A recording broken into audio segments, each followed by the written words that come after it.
শুভ সকাল। আমার সকল বন্ধুকে জানাই শুভ সকাল। দেখো মুখ দিয়ে ধোয়া বেরোচ্ছে। এই সাত সকালে ঘুম থেকে উঠে আমি কী করছি জানো? আর বলো না, বাপের বাড়ি এসেও শান্তি নেই।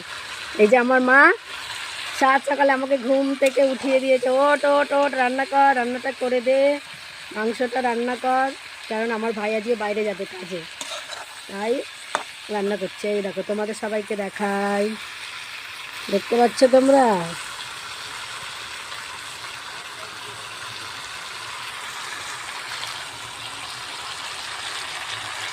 দেশি মুরগির মাংস রান্না হচ্ছে। এখন কটা বাজে? এখন হয়তো 7:30-8টা হয়তো বাজবে। দেখো, শান্তি নেই, কোথাও শান্তি নেই। তোমাদের সবাইকে জানাই শুভ সকাল।